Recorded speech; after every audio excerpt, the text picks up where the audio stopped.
Next మనకి monetary policy committee.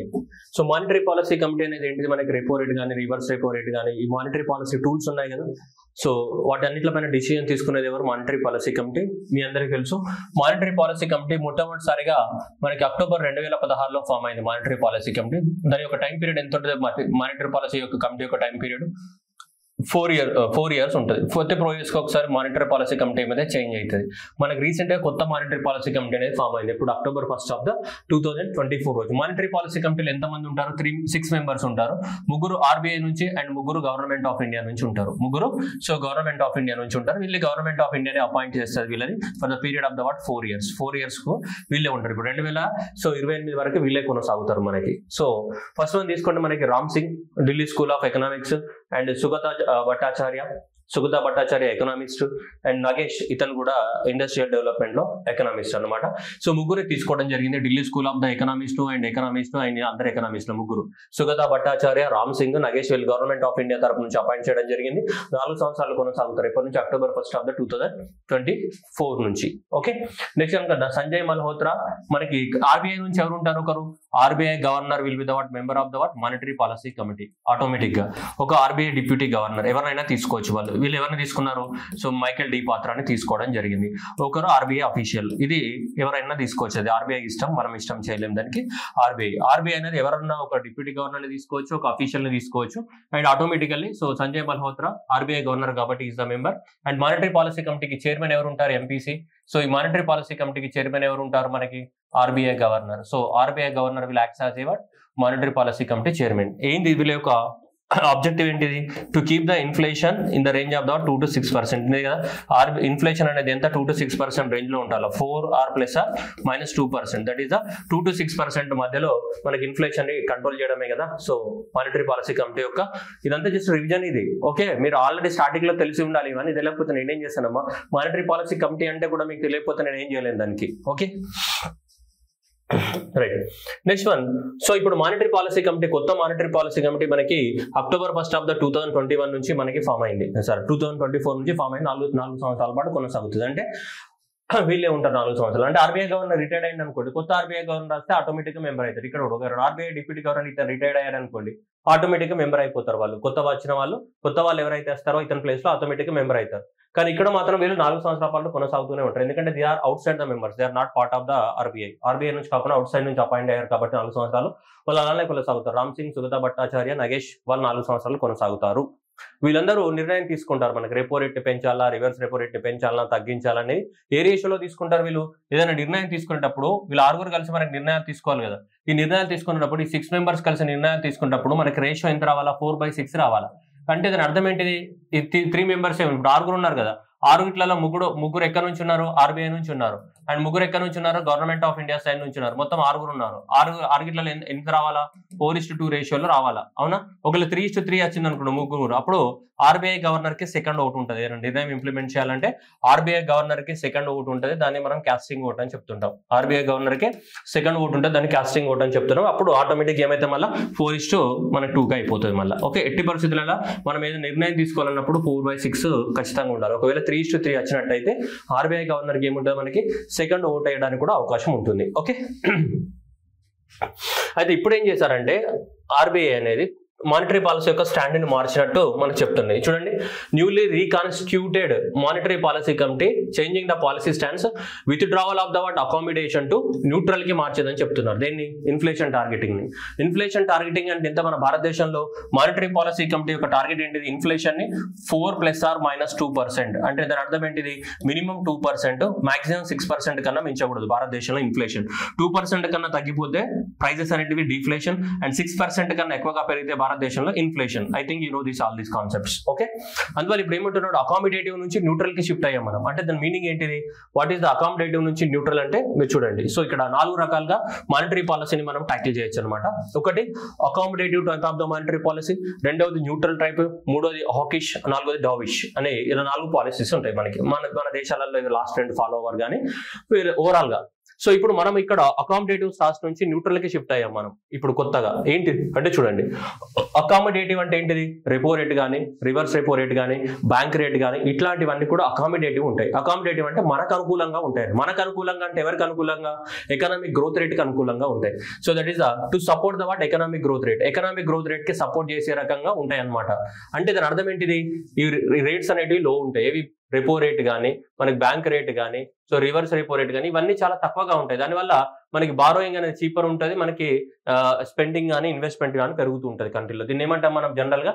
Accommodative type of the monetary policy అంటాం మనం. ఓకేనా? ఇది ఎప్పుడు చేయొచ్చు? మన దగ్గర ఇన్ఫ్లేషన్ లేనప్పుడు, లో ఇన్ఫ్లేషన్ కండిషన్లలో మనం ఏం చేయొచ్చు? లో ఇన్ఫ్లేషన్ ఉన్నప్పుడు ఏం చేయాలి మనం? వస్తువుల ధరలు పెరగట్లేదు, అప్పుడు ఏం చేస్తాం మనం? రేట్లు, ఇంట్రెస్ట్ రేట్లు తగ్గించేసి ఆటోమేటిక్గా మనము జీడిపి గ్రోత్ రేట్కు ఎక్కువగా ఇంపార్టెన్స్ ఇవ్వడం జరుగుతుంది. ఓకేనా? ఇదంతా సార్ మీరు ఎట్లా చెప్తారు సార్ మాకు అర్థం కావట్లేదు అంటే, మీకు చాలా కాన్సెప్ట్, స్టాటికల్ కాన్సెప్ట్స్ అన్ని బాగా ఐడియా ఉంటే నేను చెప్పేది అర్థమవుతుంది. లేకపోతే మనం కరెంట్ అఫైర్స్ చదువుకుంటున్నాం, దానికి నేను ఏం చేయలేను. I'm very sorry. ఓకే, ఎందుకంటే ఎక్స్ప్లెయిన్ చేయొచ్చు కానీ క్లాస్ ఇంకా లెంత్ పోతా ఉంటుంది. Okay, next one. So neutral stand అంటే ఏంటిదంటే ఇది ఇంపార్టెంట్. మనం ఇక్కడ న్యూట్రల్ స్టాండ్ నుంచి ఎక్కడికి, మన అకామిడేటివ్ స్టాండ్ నుంచి neutral stand to balance the what inflation control with the what economic growth rate. Economic growth rate ని, ఇన్ఫ్లేషన్ ని రెండిట్లను బ్యాలెన్స్ చేస్తాము. ఖచ్చితంగా డాటానే ఫాలో అవుతామని చెప్తున్నాం. ఎకనామిక్ డాటా అంటే ఏదైతే స్టాటిస్టికల్ డాటా ఏదైతే ఉంటుందో ఆ స్టాటిస్టికల్ డాటాకి ఇంపార్టెన్స్ ఇచ్చేసి ఆ బేసిస్ పైన, అంటే ఆ టైంలో ఇన్ఫ్లేషన్ ఉందనుకోండి, రెపో రేట్లు, రివర్స్ రెపో రేట్లు పెంచుతారు. ఆ టైంలో ఇన్ఫ్లేషన్ లేదు. ఇన్ఫ్లేషన్ లేనప్పుడు ఏం చేస్తారు? మనము జీడిపి గ్రోత్ రేట్ పెంచడానికి ట్రై చేయాలి, అప్పుడు ఇంట్రెస్ట్ రేట్లను తగ్గించాలి. అలా అప్పుడు ఆ టైంకి సిచ్యువేషన్ కి తగ్గట్టుగా ఉన్న దానిపైన నిర్ణయాలు తీసుకుంటారు. దాన్ని మనకి ఏమంటారు? న్యూట్రల్ అంటే to balance the what inflation and economic growth రెండింటిలో ఏం చేయాలి? మనకి బ్యాలెన్స్ చేయాలి. చూడండి, adapts to the what changing of the what economic scenarios without strong bias. ఆ బయాస్, ఈ బయాస్ లేకుండా కరెక్ట్ గా స్టాటిస్టికల్ డాటా ఏది చెప్తే దాని ఆధారంగానే నిర్ణయాలు తీసుకోవడం అనేది మనకి న్యూట్రల్ స్టాండ్ అనమాట. ఇది దీనిలాగానే కానీ ఇంకా కొంచెం ఇది చూడండి, ఇది ఖచ్చితంగా ఇన్ఫ్లేషన్ ని తగ్గించడానికి కోసమే. అంటే ఫుల్ గా ఇంట్రెస్ట్ రేట్ అన్నిటిని పెంచి పడేస్తారు మొత్తం. అంటే హై ఇన్ఫ్లేషన్ ఉన్న కండిషన్స్ లలో ఇది తీసుకోవచ్చు అనమాట, హాకిష్ డిసిజన్స్. ఇది డావిష్ అంటే ఏంటిది? మొత్తం కూడా ఎకానమీ డౌన్ అయిపోయినప్పుడు, ఇక పూర్తిగా ఎకానమీ ఏం లేదు, నెగిటివ్ గ్రోత్ రేట్ లో ఉంది, చచ్చిపోయి కింద పడిపోయింది ఎకానమీ. ఇక ఎకానమీ చచ్చిపోయి కింద పడిపోయినప్పుడు దాన్ని లేపాలి, దానికి జాకీలు పెట్టి లేపాలి. దానికి జాకీలు పెట్టి లేపాలంటే ఏంటిది?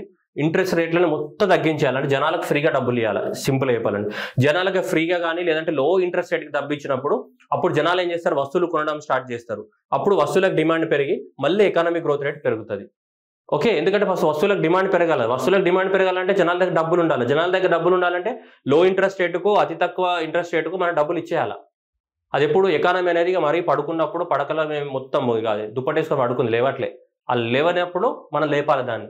సో అప్పుడు మనం ఇదనమాట మనం డోవిష్ వాడతాము. ఇక ఇన్ఫ్లేషన్, హై ఇన్ఫ్లేషన్ ఉన్నప్పుడు ఏమైతుంది? మొత్తం ఎకానమీ అనేది కుప్పకూలుతుంది. అందువల్ల ఆ టైంలో ఏం చేయాలి? ఇంట్రెస్ట్ రేట్లను పెంచేస్తాం. ఈ రెండు ఆపోజిట్ ఇది.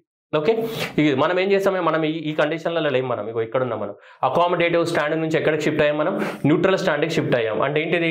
మేము ఎప్పుడు ఎకనామిక్ గ్రోత్ రేట్ని దృష్టిలో పెట్టుకోము. ఎకనామిక్ గ్రోత్ రేట్ కాకుండా స్టాటిస్టికల్ డాటాకు అనుగుణంగా నిర్ణయాలు తీసుకుంటాం. మేము బయాస్డ్గా ఉండము. ఏగో చూడండి, neutral approach means that RBI will base its future decisions on the what economic data rather than the what following up of the what fixed plan ని follow అవ్వాలి economic data ఆధారంగా. ఒక సడన్ గా ఇన్ఫ్లేషన్ వచ్చింది అనుకోండి, అప్పుడు repo రేట్లు ఇవన్నీ పెంచేస్తారు. ఇన్ఫ్లేషన్ తగ్గిపోయింది అనుకోండి, అప్పుడు ఇంట్రెస్ట్ రేట్ తగ్గించి ఎకనామిక్ గ్రోత్ రేట్ కి ప్రియారిటీ ఇస్తారు. సో అట్లా అనమాట, రెండింటిలో ఎప్పటికప్పుడు ఏం చేస్తుంటారు? బ్యాలెన్స్ చేస్తూ ఉంటారు.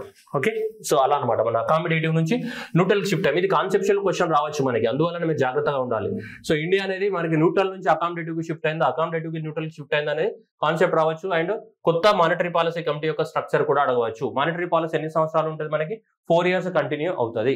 ఓకేనా, next one, variable repo rate action. So recent గా ఆర్బీఐ అనేది వేరియబుల్ రెపో రేట్ యాక్షన్ ని స్టార్ట్ చేసింది, కానీ ఎక్కువ మొత్తంలో ఇది మార్కెట్లో ఈ మధ్యన పాపులర్ అయిపోయింది. Variable repo rate. మామూలుగా రెపో రేట్ అంటే ఏంటి? మనకి చాలా తక్కువ ఖర్చు కదా ఇచ్చేది. ఓకేనా, ఓకే రైట్, చూద్దాం మనం. రెపో రేట్ అనేది చాలా తక్కువ డేకి ఇవ్వడం అనేది జరుగుతూ ఉంటుంది మనకి. సరే, ఇప్పుడు ఒకసారి చూద్దాం.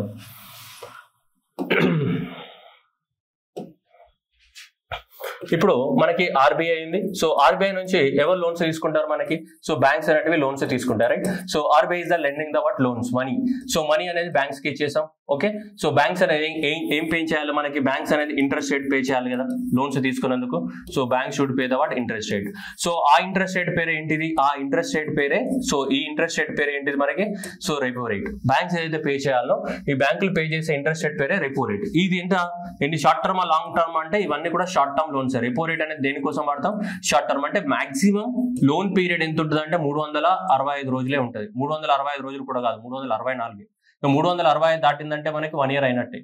సో కాబట్టి మాక్సిమం డ్యూరేషన్ ఎంత ఉంటుంది? 364 days ఉంటుంది షార్ట్ టర్మ్ లోన్స్.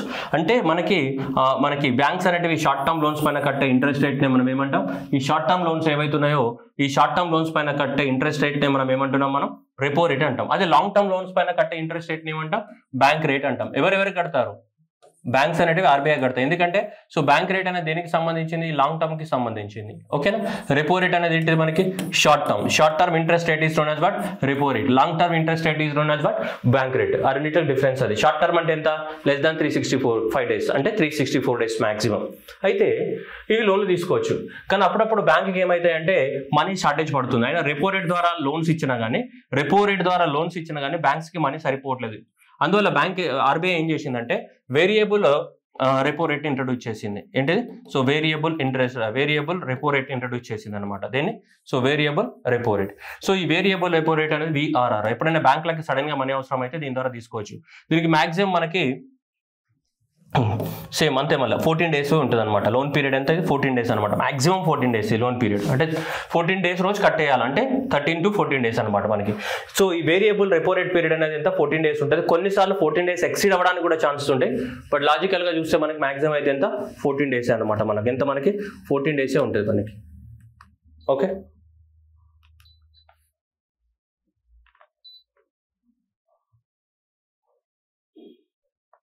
ఒక్క నిమిషం.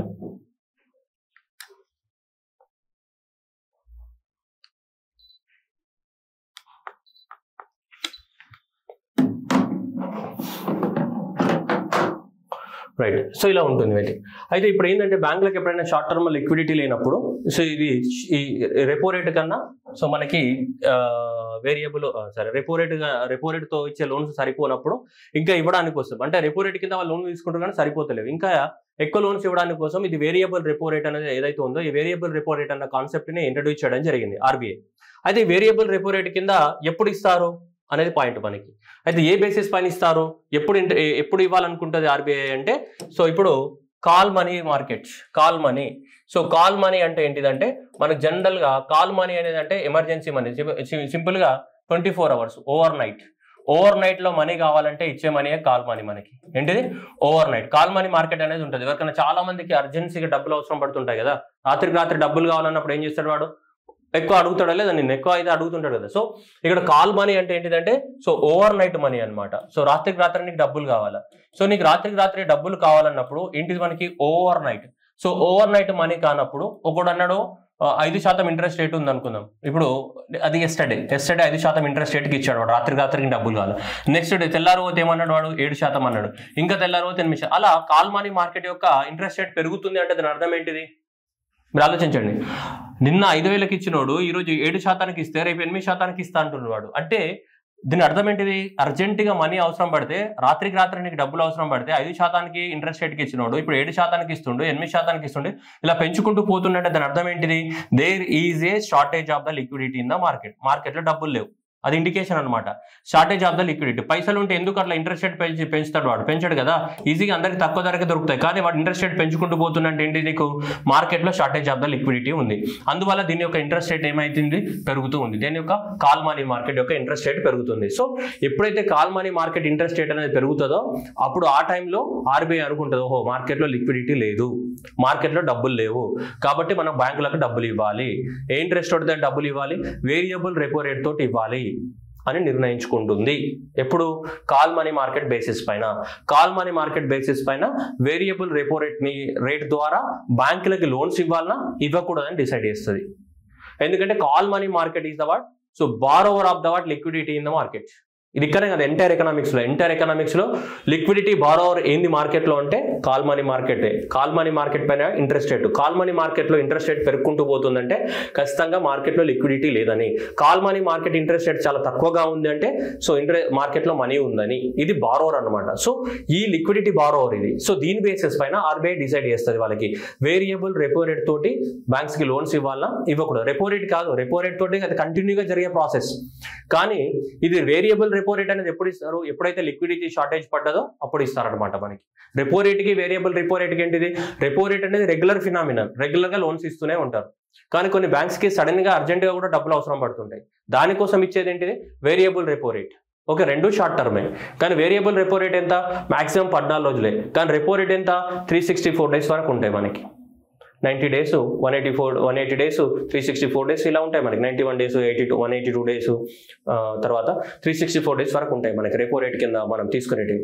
కానీ వేరియబుల్ రెపో రేట్ కింద వెరీ షార్ట్ టర్మ్ కాబట్టి మాక్సిమం డ్యూరేషన్ 2 వీక్స్, అంతకుమించి తీసుకోవడానికి లేదు. అది కూడా ఏ బేసిస్ పైన, ఈ call money market interest rate basis పైన డిసైడ్ చేస్తాయి. ఓకే, ఇదంతా కాన్సెప్ట్ ఎగ్జామ్లు అడుగుతాడు, మనకి అర్థం కాకుండా పోతుంది. చూడండి, the call money market is the interest rate at which short term funds are borrowed and lent in the money market. So maximum ఎంత 1 day ఉంటుంది, 24 hours అనేది ఉంటుంది. ఓకేనా. So variable repo rate. So చూడండి, variable repo rate is the term repo rates refers to the what, so a liquidity injection tools used by the RBI for the managing of the liquidity into the what economy.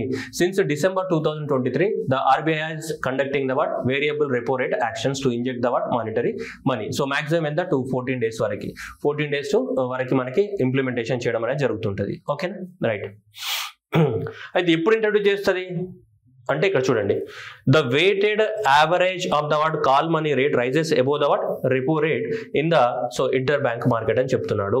అంటే దాని అర్థం ఏంటిది, repo rate కన్నా call money market rate పెరుగుతూ ఉంటే, suppose ఇప్పుడు repo rate అనేది 6.5% ఉంది అనుకుందాం. రెపో రేట్ అనేది 6.5% ఉంది.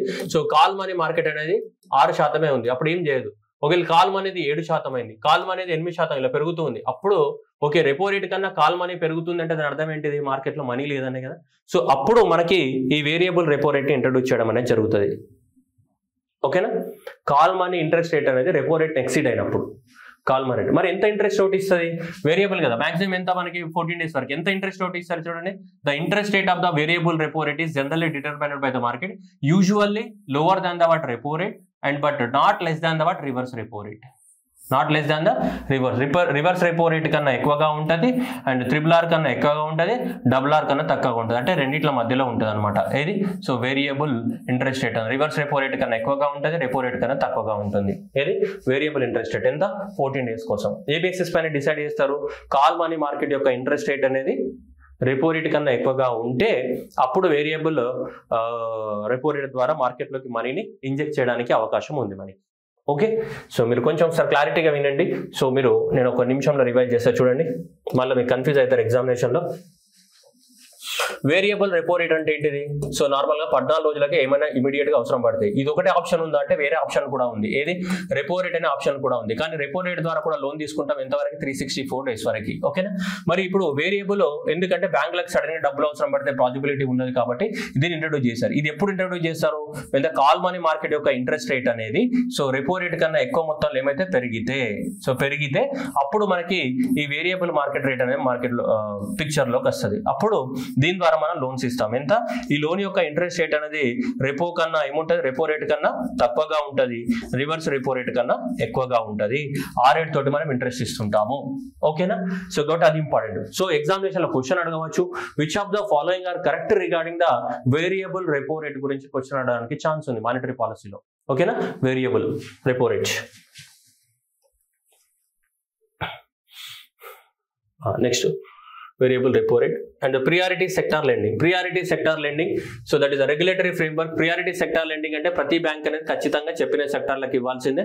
So section 21 and section 56 of the what banking regulation act ప్రకారం ప్రతి బ్యాంక్, రీజనల్ రూరల్ బ్యాంక్స్ కానీ, ఫారెన్ బ్యాంక్స్ కానీ, స్మాల్ ఫైనాన్స్ బ్యాంక్స్ కానీ, లోకల్ ఏరియా బ్యాంక్స్ కానీ, అర్బన్ కోఆపరేటివ్ బ్యాంక్స్ కానీ, వీళ్ళందరూ కూడా ప్రియారిటీ సెక్టార్ కి లోన్స్ ఇవ్వాల్సిందే. ప్రియారిటీ సెక్టార్స్ అంటే ఏంటిది, RBI చెప్పిన సెక్టార్స్ కి ఖచ్చితంగా లోన్స్ ఇవ్వాలా, ఇవ్వము అని చెప్పడానికి వీల్లేని సెక్టార్స్ 100% వాటికి లోన్స్ ఇచ్చి తీరాలి.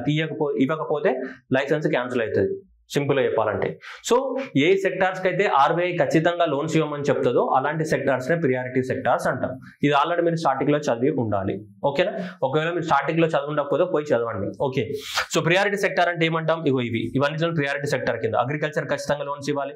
Micro small medium enterprises, export grade కానీ, education, housing, social infrastructure, renewable energy and weaker sections. So వీటిని మనం ప్రియారిటీ సెక్టార్ కింద ఆర్బీఐ క్లాసిఫై చేసింది. వీటికి నేను లోన్ ఇవ్వను, నాకు లాభం రాదు, నాకు నష్టం వస్తుంది, అట్లా ఇట్లా అంటే కుదరదు. వీటికి ఖచ్చితంగా ఇచ్చి తీరాలి. ఖచ్చితంగా లోన్స్ ఇచ్చే సెక్టార్స్ ని ప్రియారిటీ సెక్టార్స్ అంటాం మనం. ఓకేనా? ఎవరెవరు ఇవ్వాలి? అన్ని బ్యాంక్స్ ఇవ్వాలి. సో అన్ని బ్యాంక్స్ అంటే ఇక్కడ చూడండి, ప్రియారిటీ సెక్టార్ ఏదైతే ఉందో, సో ఈ ప్రియారిటీ సెక్టార్ కి చూడండి కమర్షియల్ షెడ్యూల్ కమర్షియల్ బ్యాంక్స్ కానీ, ఫారెన్ బ్యాంక్స్ విత్ 20 బ్రాంచ్ కన్నా ఎబో ఉన్న వాళ్ళు 40% ఖచ్చితంగా ఇచ్చి తీరాలి. ఫారెన్ బ్యాంక్స్ అనేది లెస్ దాన్ 20 బ్రాంచెస్ ఉన్న వాళ్ళు 32% అనేది ఎక్స్పోర్ట్స్ క్రెడిట్ ఇస్తారు, 8% అనేది అదర్ ప్రియారిటీ సెక్టార్స్ కి ఇవ్వాల్సి ఉంటుంది. ఓకేనా? నెక్స్ట్ రీజనల్ రూరల్ బ్యాంక్స్ 75% ఇవ్వాలి, అండ్ స్మాల్ ఫైనాన్స్ బ్యాంక్స్ కూడా 75% ఇవ్వాలి, అండ్ అర్బన్ కోఆపరేటివ్ బ్యాంక్స్ కూడా ఏమి ఇవ్వాలి?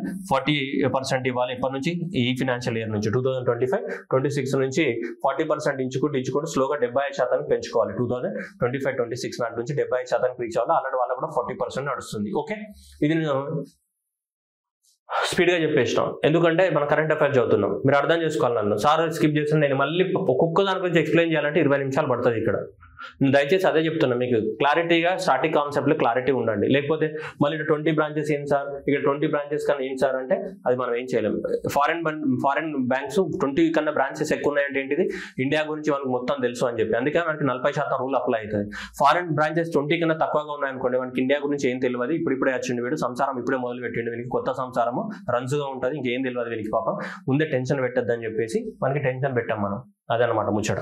ఓకే, సో అదే. సో ఇలా మనకి ప్రతి బ్యాంక్ అనేది మనకి వీళ్ళకి లోన్స్ ఇచ్చుకోవాలి. వాళ్ళు ఇచ్చే లోన్స్ లో 40% అనేది, మళ్ళీ 40% దేని మీద క్యాలిక్యులేట్ చేస్తారంటే వాళ్ళు ఒక సంవత్సర కాలంలో ఇచ్చే లోన్స్ లో 40% లోన్స్ అంటే ఫినాన్షియల్ ఇయర్ ఉంటుంది కదా, ఏప్రిల్ టు మార్చ్ 31 లోపల ఇచ్చే లోన్లలో 40% లోన్స్ ఎవరికి ఇవ్వాలి? ప్రియారిటీ సెక్టార్ కి ఇవ్వాలి. మిగిలిన 60% ఎవరికన్నా ఇచ్చుకో, నేను అడగదు RBI.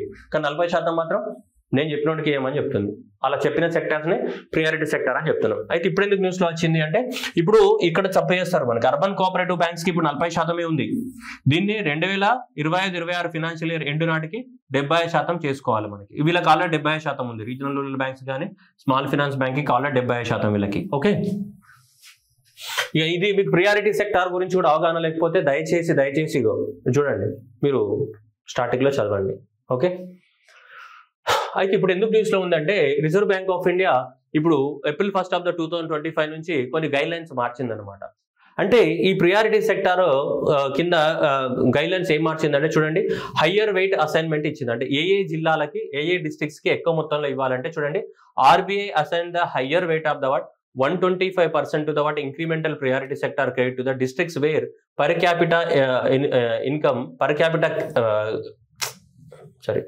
capita priority sector credit is less than, so మనకి ఎంత 19,000 కన్నా తక్కువగా ఉన్నటువంటి ప్రియారిటీ సెక్టర్ ఎక్కడెక్కడైతే తక్కువ ఉందో సో వాళ్ళకి ఎక్కువ మొత్తంలో మనకి ఇంపార్టెన్స్ ఇవ్వమని చెప్తుంది.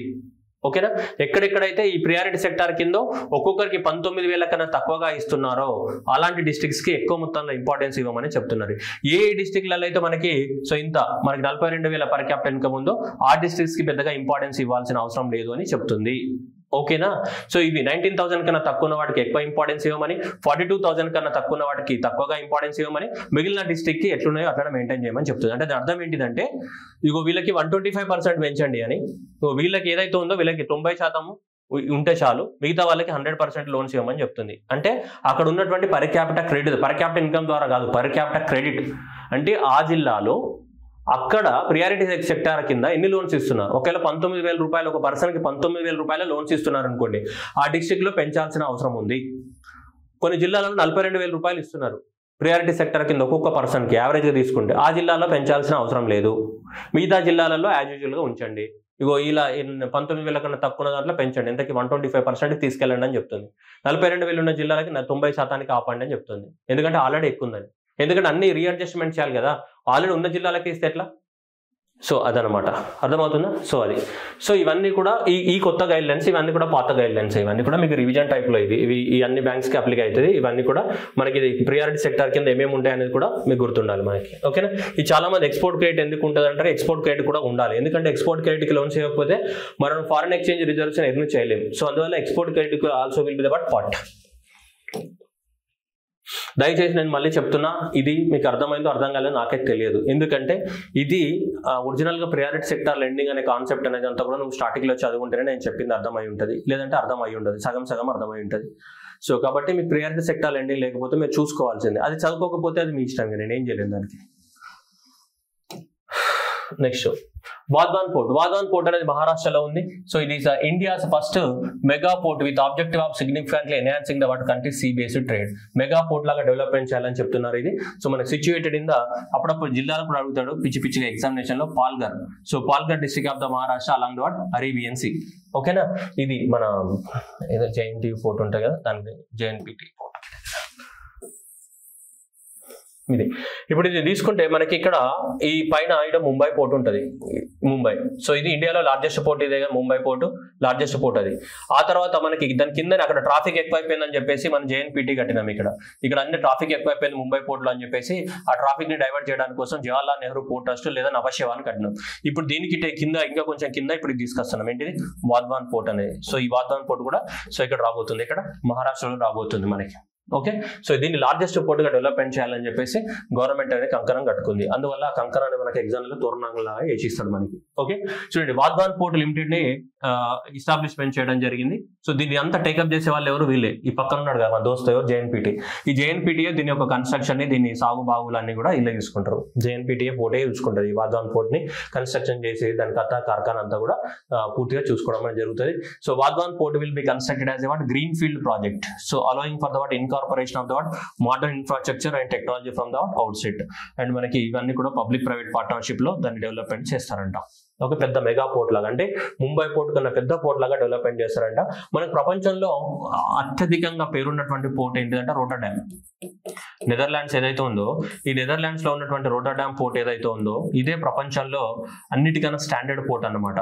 దీన్ని ఆధారంగానే మనం తీసుకోవాలన్నమాట. ఇప్పుడు దీని బేసిస్ పైన దీన్ని రిఫరెన్స్ గా తీసుకొని మనం డెవలప్మెంట్ చేయాలి. అదేని వాద్వాన్ పోర్ట్ ని. ఇక్కడ Palghar district of the what మహారాష్ట్రలో ఉంది, అరేబియన్ సీలో ఉంది. మనకి కొంపదీసి మనకి ఎగ్జామినేషన్ లో తొందరపడి ఇక్కడ మనకి బే ఆఫ్ బెంగాల్ అని ఇస్తాడు. ఓకే, మనం చూడమది చూడకుండానే ఎగిరిపోతుంది మనకి టప్పన.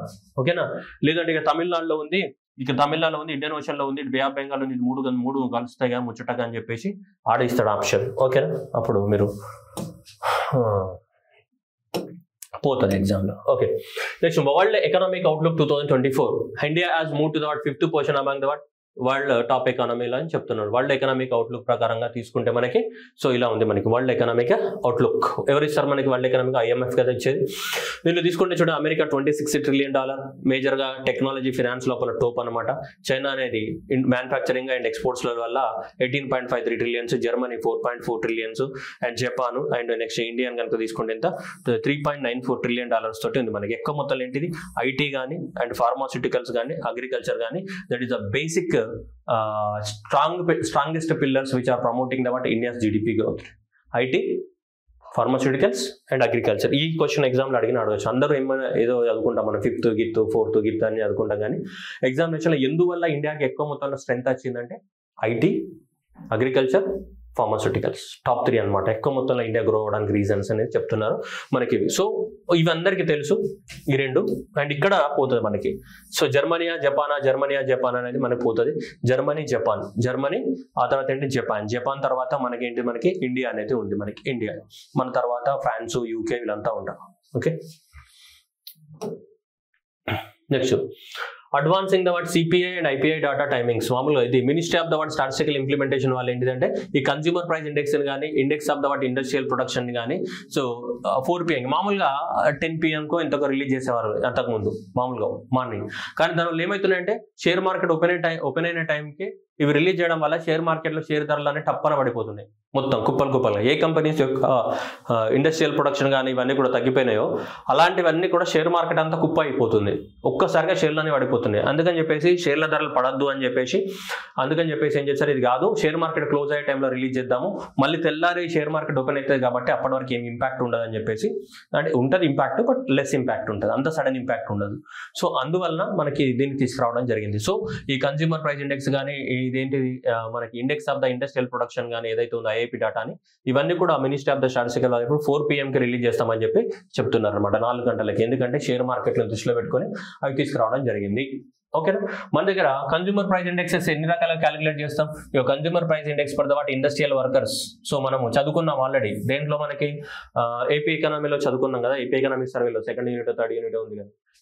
సో ఇది లేబర్ బ్యూరో వాళ్ళు తయారు చేస్తారు, మినిస్ట్రీ ఆఫ్ ద లేబర్ వాళ్ళు బేస్ ఇయర్ 2011 తీసుకొని ఎవరికి ఇండస్ట్రియల్ వర్కర్స్ యొక్క సో మనకి ఇన్ఫ్లేషన్ ఎలా ఉందని. So CPI for the what agriculture and rural workers, consumer price index for agriculture లో ఇన్ఫ్లేషన్ ఎలా ఉందనేది. ఇక్కడ చాలా సార్లు నేను చెప్పాను కూడా బేస్ ఇయర్ పోతుందమ్మని చెప్పి, చాలా లాంగ్ బ్యాక్ బేస్ ఇయర్, దాన్ని మార్చాలి. ఇది 1986-87 బేస్ ఇయర్ అట, అది ఇప్పుడు మనం పుట్టక ముందని బేస్ ఇయర్, ఇక్కడ దాకా ఇంకా అదే వాడుతున్నాం మనం. సో అది సో బేస్ ఇయర్ ఇక్కడ తీసుకుంటే మనకి అగ్రికల్చర్ అండ్ నెక్స్ట్ ఏంటి మనకి ఇక్కడ చూసుకుంటే 2011 బేస్ ఇయర్ అనేది. Okay right. నెక్స్ట్ కనుక తీసుకుంటే మనకి next CPI rural urban and the combined అని చెప్తున్నాడు. CPI rural plus urban combined, ఇది వెళ్ళి లేటెస్ట్ గానే కదా మనం మాట్లాడుకుంటాం ఇన్ఫ్లేషన్ లో. దీనికి 2012 బేస్ ఇయర్ అనేది తీసుకుంటూ ఉంటాం మనం. ఓకేనా. ఈ కన్స్యూమర్ ప్రైస్ దీన్ని ఎట్లా క్యాలిక్యులేట్ చేస్తాం, ఇదే కదా మనకి సిపిఐ రూరల్ ప్లస్ అర్బన్ ఏదైతే ఉందో దీనికే మనము ఎంత ఉండాలని చెప్తున్నాం, 2 to 6% అనేది కదా, ఇదే కదా సిపిఐ రూరల్ ప్లస్ అర్బన్. ఇండియాలో అఫీషియల్ ఇన్ఫ్లేషన్ ఇండెక్స్ ఏది ఇదే కదా, ఇండియాలో అఫీషియల్ ఇన్ఫ్లేషన్ ఇండెక్స్ ఇదే. మనకి ఎంజీ నరేగా వేజెస్ క్యాలిక్యులేట్ చేయడానికి ఇది తీసుకుంటాం మనం. ఓకేనా. ఇండియాలో అఫీషియల్ ఇన్ఫ్లేషన్ ఇండెక్స్ ఏది ఇదే, సిపిఐ రూరల్ ప్లస్ అర్బన్. ఎంత రేంజ్ లో ఉండాలా, 2 to 6% రేంజ్ లో ఉండాలి. మానిటరీ పాలసీ కమిటీ అదే చేస్తుంటది, ఎంత 2 to 6 రేంజ్ లో ఉంచడానికి కోసమే ట్రై చేస్తుంటది. సో ఈ కన్స్యూమర్ ప్రైస్ రూరల్ అర్బన్ లో ఏంటి ఇవన్నీ క్యాలిక్యులేట్ చేసుకున్నాం. ఫుడ్ అండ్ బీవరేజెస్ కానీ ఇవన్నీ, హౌసింగ్ కానీ, ఫ్యూల్ కానీ, క్లాతింగ్ కానీ, టొబాకో కానీ, ఇవన్నిట్లను కూడా మనం ఏంటిది సో క్యాలిక్యులేట్ చేయడం అనేది జరుగుతుంది. Okay. Next one. So key economic terms producer price index and the wage inflation. Producer price index ఏదైతే ఉందో, సో ఈ ప్రొడ్యూసర్ ప్రైస్ ఇండెక్స్ అనేది న్యూస్ లో ఉంది మనకి. ఇదేంటిదంటే ప్రొడ్యూసర్ సైడ్ నుంచి ఆలోచిస్తుంది, కన్స్యూమర్ సైడ్ నుంచి ఆలోచించదు. అంటే ఒక వస్తువు ప్రొడక్షన్ జరగడానికి అవుతున్నటువంటి కాస్ట్ ఎంత, అంతే. అది ట్రాన్స్పోర్టేషన్కి ఎంత అవుతుంది, దాని మీద గవర్నమెంట్ ఎంత ట్యాక్స్ వేస్తుంది, దాన్ని రీటైలర్ ఎంత ప్రాఫిట్కి అమ్ముతున్నాడు, హోల్సేలర్ ఎంత ప్రాఫిట్గా అమ్ముతున్నాడు, ఇవన్నీ తీసుకోదు. జస్ట్ ఓన్లీ ప్రొడక్షన్ కాస్ట్, ఒక వస్తువుని జస్ట్ ప్రోడక్ట్ లాగా తయారు చేయడానికి ఎంత కాస్ట్ అవుతుంది అనేదే సో ఈ ప్రొడక్షన్ ఇండెక్స్. మిగతా మనం కన్సిడరేషన్లోకి తీసుకోము జనరల్గా. సింపుల్గా చూడాలంటే చూడండి, it focuses on the what only so producers and consumer. It is capture the what producers prices before అంటే ఇవి ఇంక్లూడ్ చేయము. ఏమి ఇంక్లూడ్ చేయము, additional cost, taxes, transportation cost, retail market price, ఇవన్నీ ఏముండవు. జస్ట్ ప్రొడ్యూసర్ పర్స్పెక్టివ్ నుంచి ఆలోచించి just ఒక వస్తువుకు ఎంత కాస్ట్ అవుతుంది ప్రొడక్షన్ చేయడానికి అనేది దీంట్లో ఇవన్నీ కూడా ట్యాక్సెస్, గీక్సెస్, బొచ్చి ఇవన్నీ ఏముండవు. Okay right. Next one. So ఎందుకు ఇది అవసరము అంటే మనకి భారతదేశంలో ఇన్ఫ్లేషన్ ఎలా మారుతుంది, ఒక వస్తువు యొక్క ప్రొడక్షన్ కాస్ట్ పెరిగింది అనుకోండి, ఆటోమేటిక్గా మార్కెట్లోకి వచ్చేసరికి ఇంకా పెరిగింది. సపోజ్ ఇప్పుడు ప్రొడక్షన్ కాస్ట్ 10 రూపాయలు ఉందనుకోండి, transportation cost 1 rupee, government tax 2 rupees, వాడు ప్రాఫిట్ 3 రూపాయలు వేసుకుంటే ఇక మొత్తం కలిపితే ఏమవుతుంది, 16 రూపాయలు అవుతుంది అనుకోదు. ఇప్పుడు ప్రొడక్షన్ కాస్టే పెరిగింది అనుకోండి, సపోజ్ ప్రొడక్షన్ కాస్టే 12 రూపాయలు అయింది అనుకోండి, 12 రూపాయలు ప్లస్ 2 రూపాయలు ప్లస్ 3 రూపాయలు మొత్తం ఏమైతుంది, ఆల్రెడీ ఇదే 18 రూపాయలు అయితే. అంటే ప్రొడక్షన్ కాస్ట్ పెరిగితే ఆటోమేటిక్గా ఇంకా మార్కెట్లో వస్తువు ప్రైస్ ఆటోమేటిక్గా పెరిగింది. సో అందువల్ల ప్రొడక్షన్ కాస్ట్ ఏ విధంగా ఉందని చెక్ చేస్తాం అన్నమాట మనం. ప్రొడక్షన్ కాస్ట్ పెరిగితే ఆటోమేటిక్ ఇన్ఫ్లేషన్ కూడా పెరుగుతుంది జనరల్గా. ఓకేనా. సో అదనమాట. Next wage inflation. Wage inflation అంటే మనకి ఏమంటాం మనం, మార్కెట్లో వస్తువుల ధరలు పెరిగినాయి అనుకోండి, మార్కెట్లో వస్తువుల ధరలు పెరిగినప్పుడు దానికి అనుగుణంగా జీతాలు కూడా పెరగాలి. పెరగకపోతే ఎట్లా, సపోజ్ దాన్నే వేజ్ ఇన్ఫ్లేషన్ అంటాం. వేజ్ ఇన్ఫ్లేషన్ అంటే ఎట్లా క్యాలిక్యులేట్ చేస్తామంటే, సపోజ్ ఇప్పుడు మార్కెట్లో ఉన్న ప్రైజెస్ ఉన్నాయి అనుకోండి అమ్మా. సో మార్కెట్లో ప్రైజెస్ ఉన్నాయి. ఓకే. సో మార్కెట్లో ప్రైజెస్ ఉన్నప్పుడు మార్కెట్లో ఉన్నటువంటి వస్తువుల ప్రైజెస్ 2% పెరిగినాయి అనుకుందాం. ఓకేనా. 2% పెరిగినాయి. 2% పెరిగినప్పుడు మరి నీ వేజెస్ ఎంత పెరగాల, వేజెస్ కూడా పెరగాలి కదా. మరి వస్తువులేమో 2% పెరిగినాయి. అప్పుడు ఏం చేస్తారు, పెద్ద పెద్ద ఈ ఆర్గనైజేషన్స్, ట్రేడ్ యూనియన్స్ ఇవన్నీ ఉంటాయి కదా, వాళ్ళు ఏం చేస్తారంటే ఒకవేళ ఇన్ఫ్లేషన్ అనేది 2% పెరిగితే వాళ్ళ వేజ్ అనేది ఖచ్చితంగా more than 2% పెరగాలి, లేకపోతే నష్టమే కదా. సో కాబట్టి వాళ్ళు ఏం చేస్తారు, ఇక్కడ ఉన్నటువంటి ట్రేడ్ యూనియన్స్ వీళ్ళందరూ కూడా they will try to increase the what their salary by more than 2%, because already inflation is reached the 2%, otherwise it will lost to them. So అందువల్ల వాళ్ళు ఏం చేస్తారంటే they will try to increase the what more than 2%. So అందువల్ల these trade unions and all these people will force the what government or force the what authorities and companies to increase they salary by the what more than 2%. So కాబట్టి more than 2% veg పెంచడానికి try చేస్తారు. ఇలాంటి దాన్ని మనం ఏమంటాం, veg inflation అంటాం. అంటే veg కూడా పెరగాలి, ఇన్ఫ్లేషన్ తో పాటు వేజ్ పెరగాలి. వేజ్ పెరగకపోతే ఏముంటుంది, అందుకోసమే కదా మన సాలరీలలో డియర్ అలవెన్స్ అనేది మారుతూ ఉంటుందా లేదా ప్రతిసారి. ఎందుకు, అదంతా కూడా ఇన్ఫ్లేషన్ బేసిస్ పైన 6 నెలలకు ఒకసారి రివైజ్ చేస్తూ ఉంటారు కదా డియర్ అలవెన్స్ అనేది. సో ఇవి న్యూస్ లో ఉన్నాయి. మనకి ఎందుకు న్యూస్ లో ఉన్నాయంటే ఈ మధ్యన ఎక్కువ మొత్తంలో జనాలు వీటి గురించి ఆలోచిస్తున్నారు కాబట్టి టర్మ్స్ అనేవి న్యూస్ లో ఉన్నాయి. ఇది ప్రొడ్యూసర్ ప్రైస్ ఇండెక్స్ కానీ లేకుంటే ఏంటిది, సో ఈ వేజ్ ఇన్ఫ్లేషన్ అనేది 2 న్యూస్ లో ఉన్నాయి. ఎందుకంటే ఇది సప్లై చైన్ నుంచి గురించి చెప్తుంది మనకి, ఏది ప్రొడ్యూసర్ ప్రైస్ ఇండెక్స్ అనేది. ఇక్కడ కూడా వేజ్ ఇన్ఫ్లేషన్ ఏంటిది, వర్కర్స్ అనే వాళ్ళు వాళ్ళ యొక్క దానిపైన ఆధారపడి ఉంటుంది అనమాట మనకి. ఓకేనా. సో జనరల్ గా మీకు ఐడియా కోసం ఇది వేజ్ ఇన్ఫ్లేషన్ అంటే ఏంటిదంటే, సో చెప్పిన కాన్సెప్ట్ గుర్తుపెట్టుకోండి. ప్రొడ్యూసర్ ప్రైస్ ఎక్కడైనా మీకు ఎలిమినేట్ చేయడానికి ఆప్షన్ ఎలిమినేట్ చేయడానికి కానీ లేదంటే ఇవి డైరెక్ట్ గా క్వశ్చన్ అడగవచ్చు, ఇది ప్రొడ్యూసర్ ప్రైస్ ఇండెక్స్ కానీ ఇది. ఓకే.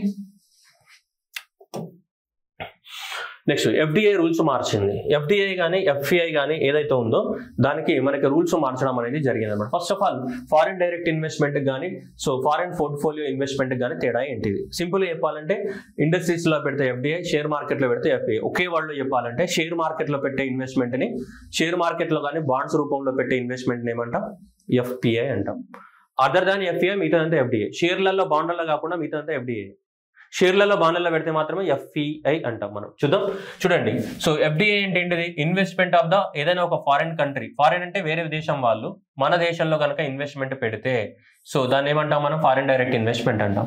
ఒకవేళ వేరే దేశం వాళ్ళు మన దేశంలో ఇన్వెస్ట్మెంట్ పెడితే వేటి లోపల, స్టాక్స్ లోపల కానీ అంటే షేర్స్ లోపల కానీ బాండ్స్ లోపల కానీ మనం మన దగ్గర ఇన్వెస్ట్మెంట్ పెడితే దాన్ని ఏమంటాం మనం, ఇన్వెస్ట్మెంట్ అంటాం. ఇంకో వర్డ్ ఉంది ఇక్కడ చూడండి. సో ఎఫ్డిఐలో ఏముంటది, సిగ్నిఫికెంట్ కంట్రోల్ అని చెప్తున్నాడు and influence over the business అంటున్నాడు. ఎందుకు ఎఫ్డిఐ, ఇప్పుడు కియా వాడు మన ఆంధ్రప్రదేశ్ లో పెట్టాడు అనుకుందాం, శ్రీ సిటీలో. కియా వాళ్ళు ఆంధ్రప్రదేశ్ అనంతపూర్ లో పెట్టినప్పుడు మనకి ఆటోమేటిక్ గా వాడు ఇక్కడ బిజినెస్ ఉంటుంది, వాడు మన మీద ఇన్ఫ్లుయెన్స్ చూపుతాడు. కానీ షేర్ మార్కెట్లో అలా ఉండదు. వాడు షేర్ కొనుక్కుంటాడు, మనకి లాభం వస్తే లాభం వచ్చింది, నష్టం అయితే వచ్చింది, దొబ్బేస్తాడు ఇండియాకి వెళ్ళి. కానీ అట్లా కాదు కదా. ఎఫ్డీలో ఏంటిది, ఒక 1000 ఎకరాల ల్యాండ్ తీసుకొని ఇక్కడ బిజినెస్ పెట్టి అదంతా చేస్తూ ఉంటాడు వాడు. అందువల్ల దాని యొక్క ఇన్ఫ్లుయెన్స్ ఎక్కువ ఉంటుంది. ఎఫ్డీఐ యొక్క ఇన్ఫ్లుయెన్స్ మన దేశం మీద ఎక్కువ ఉంటుంది rather than compared with FII. So అందువల్ల సిగ్నిఫికెంట్ ఇన్ఫ్లుయెన్స్ అనేది మనకి చూపిస్తుంది ఇది ఎఫ్డీఐ అనేది. సో కాబట్టి సో ఇక్కడ చూస్తే ఇది control with influence over the business. ఇక్కడ కూడా ఏంటిది, స్టాక్స్ కానీ బాండ్స్ కానీ వితౌట్ సిగ్నిఫికెంట్ కంట్రోల్. ఓకేనా. సో ఇది లాంగ్ టర్మ్. ఎందుకంటే బాండ్ అనేది, బాండ్ కానీ షేర్ కానీ రాత్రికి రాత్రి కొనేయచ్చు, రాత్రికి రాత్రి మనం ఏమైనా చేయొచ్చు. బాండ్ని షేర్ని రాత్రికి రాత్రి డబ్బులు ఇస్తే వాడు కూడా అమ్మేస్తాడు. కానీ ఎఫ్డీఐ అట్లా కాదు కదా. ఒక కంపెనీ పెట్టాలంటే ఎన్ని టైం పడుతుంది కదా. ఒక కియా కంపెనీ పెట్టాలంటే ల్యాండ్ అక్వైజిషన్ చేయాలి, వాడు సెటప్ వేసుకోవాలి, అన్నీ చేయాలి. సో అందువల్ల ఎఫ్డీఐ అనేది లాంగ్ టర్మ్ లో ఉంటుంది, ఇది షార్ట్ టర్మ్ లో. బాండ్ షేర్ ఎప్పుడైనా కొనొచ్చు. ఓకేనా. So that is high degree of the control and influence over the what, ఇదే కదా ఆపరేషన్స్. ఇక్కడ ఏముంటుంది, ఏముండదు. బాండ్ అమ్ముతావా, అమ్ముకుంటావా, కొన్ని అమ్మేస్తావా, అమ్మేసే దొబ్బేసే కథం, సింపుల్. ఓకేనా. సో అదే అనమాట మనకి. అయితే ఇది ఎఫ్డీఐ ఎఫ్ఐఐ. మరి ఎంత ఇన్వెస్ట్మెంట్ పెడితే చూడండి, ఇది ఈక్విటీ క్యాపిటల్ రూపంలో కానీ ఇన్వెస్ట్మెంట్ రూపంలో కానీ ఏ రూపంలో అయినా పెట్టచ్చు. ఇక్కడ ఏంటి, స్టాక్స్ బాండ్స్ రూపంలో కూడా పెడుతూ ఉంటారు మనకి. ఓకేనా. ఎఫ్డీఐని ఎన్ని రూపాలలో పెట్టచ్చు, ఎఫ్డీఐ అనేది నువ్వు మనీ రూపంలో కూడా పెట్టచ్చు, క్యాపిటల్ రూపంలో పెట్టచ్చు. నువ్వు మనీ కావాలనుకుంటే మనీ ఇది రిసోర్సెస్ రూపంలో కూడా పెట్టుకోవచ్చు మనకి. ఓకేనా. అంటే ఏమైనా రా మెటీరియల్ సప్లై చేసే దానికి కూడా ఎఫ్డీఐని పెట్టుకోవచ్చు. అండ్ లేదంటే నెక్స్ట్ నువ్వు ఒక టెక్నాలజీ ట్రాన్స్ఫర్ లో కూడా ఎవరికైనా టెక్నాలజీ అమ్మవచ్చు, ఎఫ్డీఐని టెక్నాలజీ రూపంలో కూడా పెట్టుకోవచ్చు. లేదంటే ఎఫ్డీఐని మనకి సర్వీసెస్ రూపంలో కూడా పెట్టుకోవచ్చు, నీ ఇష్టం అది. ఇప్పుడు ఏరోప్లేన్ కంపెనీస్ ఉన్నాయి. ఏరోప్లేన్ కంపెనీస్ వాడు వచ్చి మ్యానుఫ్యాక్చర్ చేస్తాడా, చేయడు కదా, టెక్నాలజీ అందిస్తాడు. కాబట్టి అలా అనమాట. ఇప్పుడు ఏరోప్లేన్ ఉంది, దానికి కొన్ని కంపెనీస్ ఏం చేస్తే సర్వీసెస్ అందిస్తాయి అంతే, రిపేరింగ్ సర్వీసెస్. వాళ్ళు కూడా ఎఫ్డీఐ పెడతారు, FDI in the form of services. మనం చాలా వరకు మన మైండ్లో ఫిక్స్ అయిపోయినాం, ఎఫ్డీఐ అంటే ఒకటి పైసలే అని. పైసలు కాదమ్మా, ప్రతిదీ పైసతోటి పని జరగదు, అర్థమవుతుందా. పైసామే పరమాత్మ నహి హే. ఓకే. సో కాబట్టి ప్రతిదీ పైసలతో పని కాదు. ఇక్కడ ఎఫ్డీఐ అంటే పైసలు పెడతారు. అందరి దగ్గర పైసలు ఉండవు కదా పెట్టాలంటే. ఇప్పుడు జపాన్ కానీ జర్మనీ లాంటి దేశాలు వాళ్ళ దగ్గర పైసలు, వాళ్ళ దగ్గర ఏముంది, టెక్నాలజీ ఉంది. వాడు ఏం చేస్తాడు, ఇక మీకు టెక్నాలజీ ఇస్తాము, దీని వాల్యూ ఇంత అని చెప్తాడు. థాయిలాండ్ లాంటి దేశాలు ఇవన్నీ ఉన్నాయి. వాళ్ళు ఏం చేస్తారు, మేము సర్వీస్ ప్రొవైడ్ చేస్తాము, ఇవి మా సర్వీస్ వాల్యూ ఇంత అని చెప్తారు. సో ఎఫ్డీఐ అనేది నీకు టెక్నాలజీ రూపంలో పెట్టచ్చు, సర్వీసెస్ రూపంలో పెట్టచ్చు, మనీ రూపంలో పెట్టచ్చు, ఏ రూపంలో అయినా పెట్టచ్చు. Then 4 forms of the FDI. నీ ఇష్టం అది. ఓకే, ఇది చాలా మందికి తెలియదు, ఇది ఎగ్జామినేషన్లో పోతూ ఉంటాయి. నువ్వు ఎఫ్డిఐ ఏ రూపంలో పెట్టాలనేది పోతూ ఉంటుంది ఈ లాంగ్ టర్మ్లో. ఎందుకంటే ఒక ఫ్యాక్టరీ పెట్టాలంటే ఇది చిన్న పని కాదు. నీ బాండ్ షేర్ ఏముంది, 10 నిమిషాలలో అమ్మచ్చు, 10 నిమిషాలలో కొనేయచ్చు. Okay right. అయితే ఇప్పుడు మనకేం చెప్పారంటే ఆర్బీఐ గైడ్ లైన్స్ మార్చింది. ఏం చెప్పిందంటే మరి ఎవడెవడో కంపెనీస్ ఏమేమో చేస్తా ఉన్నారు, మరి క్లారిటీ లేదు, ఎంత దేన్ని ఎఫ్డిఐ అందాము దేన్ని ఎఫ్పిపిఐ అందాము అనేది క్లారిటీ లేదు. అందుకని చెప్పేసి అంటే సార్ ఇప్పుడు చెప్పారు కదా మీరు క్లారిటీ అంటే, ఓకే ఈ క్లారిటీ ఓకే, ఇదేంటి డిఫరెన్సెస్, కానీ వాడు పెట్టిన ఇన్వెస్ట్మెంట్ అనేది ఎఫ్డిఐ కింద వస్తుందా లేదంటే దీని కింద వస్తుందా అనేది మనం క్లాసిఫై చేయాలి కదా సార్. ఇంతకుముందు చెప్పారు కదా సార్ మీరు, ఇగో స్టాక్ సైడ్ బాండ్ లో పెడితే ఎఫ్డిఐ అనేది, ఇది ఈక్విటీ ఇందులో పెడితే ఎఫ్డిఐ అని పెట్టారు అని అనుకుందాం, పెడితే బెటర్ అంత పెట్టాలి. కానీ లిమిట్ అనేది ఎంత ఎంత ఎంత పెడితే మరి స్టాక్స్లలో బాండ్లలో పెట్టాడు, ఇక్కడ కూడా ఈక్విటీలో ఇక్కడ పెద్ద పెద్ద ఫ్యాక్టరీస్ కట్టడానికి కోసం ఈక్విటీ క్యాపిటల్ రూపంలో ఇన్వెస్ట్మెంట్ రూపంలో పెట్టాడు. కానీ ఎంత లిమిట్లో పెట్టాలి, ఎంత పెడితే ఎఫ్డిఐ అనాలి, ఎంత పెడితే ఎఫ్పిఐ అనాలి అన్నదానికి ఆర్బీఐ క్లారిటీ ఇచ్చింది. సో చూడండి, so that is the RBI introduced the new framework of the foreign portfolio investment into the foreign direct investment when equity holdings exceeds the prescribable limit. ఓకేనా, ఏదైనా ఒక వాళ్ళ దగ్గర ఉన్నటువంటి అమౌంట్ అనేది చూడండి, if the foreign portfolio investment is allowed only up to the 10% of the Indian company's total paid up capital of the full or diluted basis. ఏం అర్థం కాలేదు కదా, ఏదో అన్నాడు సార్, ఏదో చెప్తాడు, ఏం అర్థం కావట్లేదు. 399 కోర్సు తీసుకున్నాం అయినా ఏం బాగా చెప్పలేడే సార్ కదా అనుకుంటావా మనసులో. సాయిగా పారు మళ్ళీ డివైజ్ రిస్ట్రిక్షన్ ఉన్నాడు ఎగ్జామ్ టైంలో, ఎగ్జామ్స్ అలా 3 వ్యూస్ ఇచ్చాడు, ఎంత బిల్డప్ ఇస్తున్నాడు సారు, ఏం చెప్తుంటే అర్థం కావట్లేదు అనుకుంటావు మనసులో. సరే అనుకుంటాను, నేను ఏం చేయలేను కానీ రైట్. ఇప్పుడు ఏమన్నాము, ఫారెన్ వాడు ఎక్కడ పెట్టాలా, ఇండియన్ కంపెనీ. సో ఇది ఏంటి, ఇండియన్ కంపెనీ.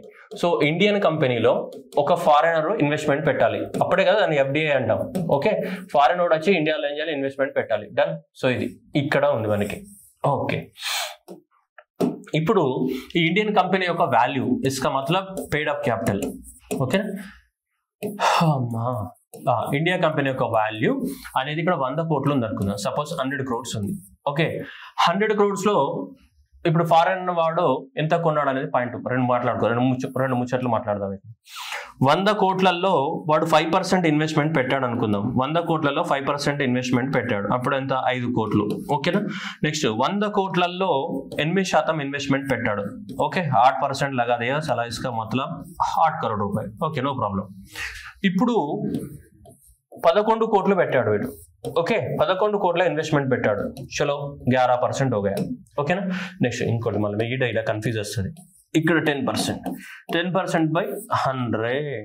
ఓకేనా, సో ఇక్కడ 10 crore. ఇప్పుడు మన ఇండియన్ కంపెనీ యొక్క వాల్యూ ఎంత ఉంది, 100 కోట్లు అనుకున్నాం కదా మనం. ఇప్పుడు పెయిడ్ అప్ క్యాపిటల్, ఈ క్యాపిటల్ ఇండియన్ కంపెనీ యొక్క వాల్యూ ఎంత ఉంది, 100 కోట్లు అనుకున్నాం కదా మనం.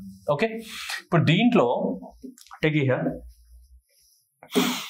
5 కోట్లు పెట్టాడు అనుకోండి, 5 కోట్లు పెడితే ఇది ఎఫ్పిఐ, 5 కోట్లు పెడితే ఎఫ్పిఐ కిందనే క్యాలిక్యులేట్ అవుతుంది. 8 కోట్లు పెట్టాడు అనుకోండి, ఫారెన్ పోర్ట్ఫోలియో ఇన్వెస్ట్మెంట్ కిందనే క్యాలిక్యులేట్ అవుతుంది. అండ్ నెక్స్ట్ 10 కోట్లు పెట్టాడు అనుకో, even though it is qualified was FPI, foreign portfolio investment కిందనే క్యాలిక్యులేట్ అవుతుంది మనకి. ఎప్పటి వరకు, 10% వరకు, అంటే 10 కోట్లు మనం తీసుకున్న ఎగ్జాంపుల్లో పర్సెంటేజ్ వైజ్ తీసుకుంటే అప్ టు 10% వరకు అది ఫారెన్ పోర్ట్ఫోలియో ఇన్వెస్ట్మెంట్ కిందనే క్యాలిక్యులేట్ అవుద్ది. ఎఫ్డిఐ అనము. ఎప్పుడైతే 10% దాటిందో అంటే ఇక్కడ 11 కోట్ల నుంచి, అంటే 11% నుంచి అప్పుడు దాన్ని ఏమంటామంటే ఫారెన్ డైరెక్ట్ ఇన్వెస్ట్మెంట్ అంటాము. అంటే ఏదైనా ఒక కంపెనీ భారతదేశంలో ఉన్న కంపెనీలో ఇన్వెస్ట్మెంట్ పెడితే అది 10% కన్నా ఎక్సీడ్ అయితేనే దాన్ని ఎఫ్డిఐ లాగా కన్సిడర్ చేస్తాం, లేకపోతే ఎఫ్డిఐ కాదు, అది ఎఫ్పిఐఏ అని ఆర్బీఐ చెప్పింది. వచ్చింది కదా, క్లారిటీ వచ్చింది కదా. ఏదైనా ఒక ఫారెన్ కంపెనీ మన దేశంలో 10% కన్నా అప్ టు 10% కన్నా పెడితే అది ఎఫ్పిఐఏ. 10% దాటాలి. ఎగ్జామినేషన్లో అక్కడనే నిన్ను దెబ్బ కొడతాడు, నువ్వు అటు ఇటు చూస్తే అది పోతుంది. ఇక్కడ అబౌవ్ 10% అప్ టు 10% అంటాడు, అక్కడ పోతుంది. మరి ఒక అబౌవ్ 10% అని ఉండాలి అక్కడ. నువ్వు ఎగ్జామినేషన్లో సెంటెన్స్ సరిగ్గా చదువు ఓకేనా, లేదంటే పడుతుంది నోట్లే.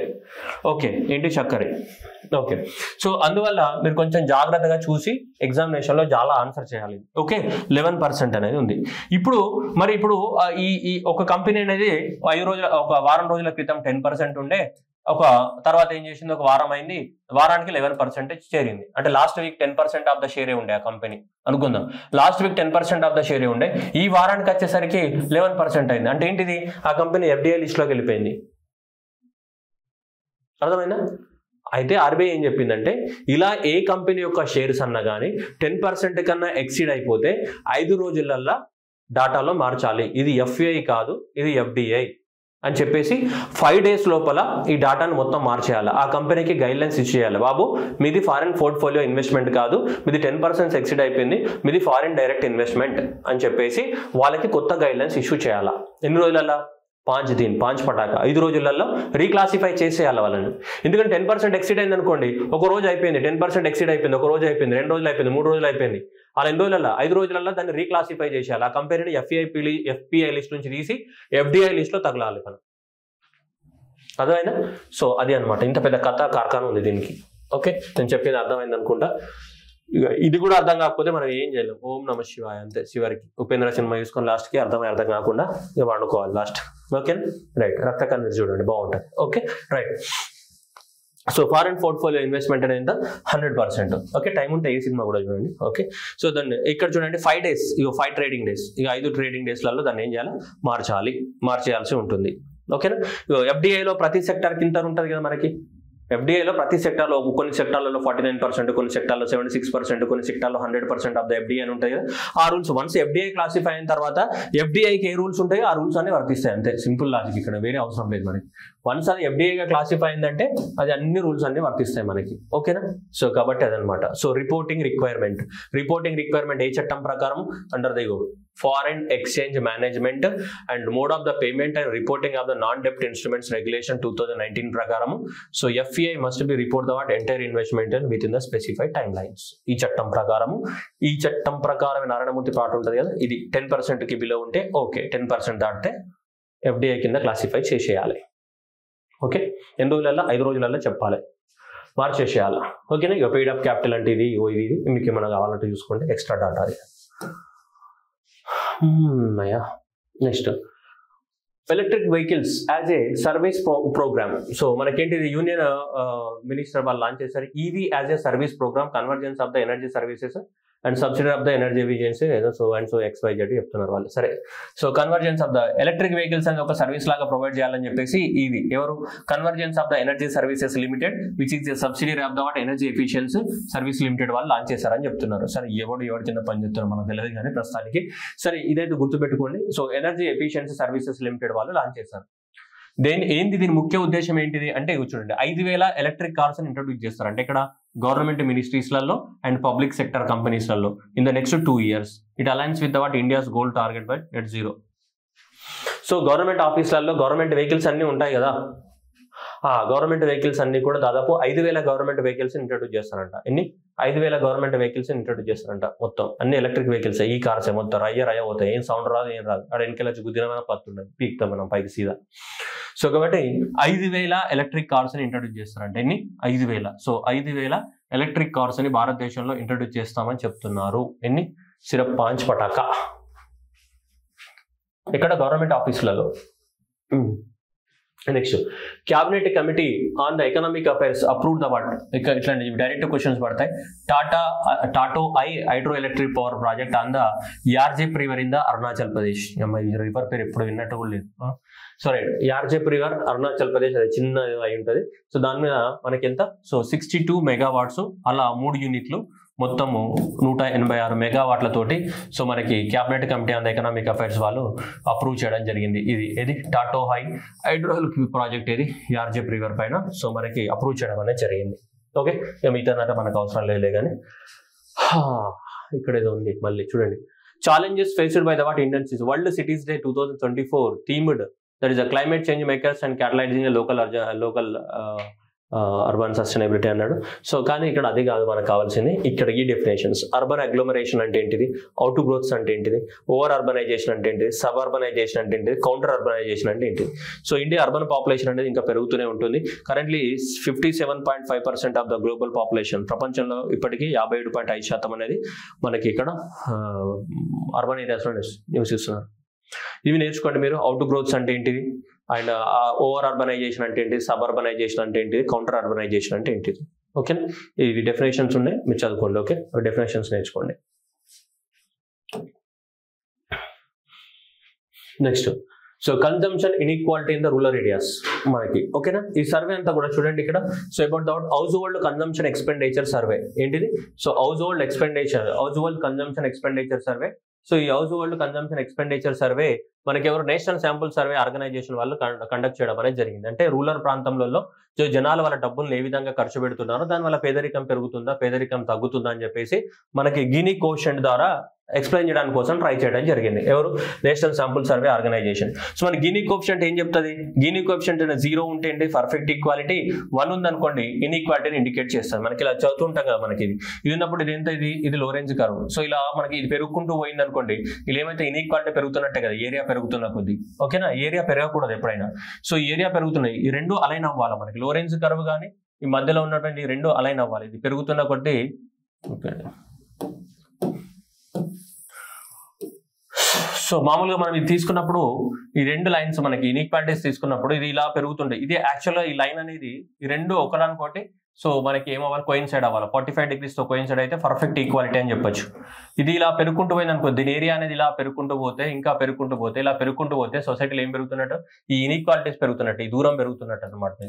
సో ఇది 45 degrees అనేది ఏంటి మనకి perfect equality. So perfect equality. So దీని నుంచి ఇంకా దూరంగా పోతున్నాం అంటే ఏమంటుంది, దూరంగా పోతున్నాం అంటే మనకి ఇన్ఈక్వాలిటీ పెరుగుతున్నట్టు లెక్క. అది మీకు తెలిసి ఉండాలి, గినీ కోఎఫిషియంట్ కానీ లోరెంజ్ కర్వ్ కానీ. సో నేను దాంట్లోకి వెళ్ళట్లేదు, జస్ట్ మీకు ఐడియా కోసం చెప్పడం జరిగింది. రైట్, ఇది నేషనల్ శాంపుల్ వాళ్ళు తీసుకొచ్చారు. చూడండి, ఇది house hold consumption survey in the rural areas లో, పర్టికులర్ ఇక్కడ సో ఓన్లీ రూరల్ ఏరియాస్ లోనే మాత్రమే తీసుకురావడం అనేది జరిగింది. సో దీంట్లో తీసుకుంటే మనకి చూడండి, గీనీ కోఎఫిషియంట్ అనేది పెరిగిందా తగ్గిందా అని తీసుకుంటే మనకి ఇప్పుడు గీనీ కోఎఫిషియంట్ అనేది ఏముండాలా, 0 తగ్గాలి. తగ్గితే మనకి సో ఈక్వాలిటీ వస్తుంది, పెరిగితే ఇన్ఈక్వాలిటీ వస్తుంది. అవునా, మీరు ఇక్కడ చూడండి అన్ని రాష్ట్రాలలో పెరిగింది. ఇక్కడ 0.9 2.44.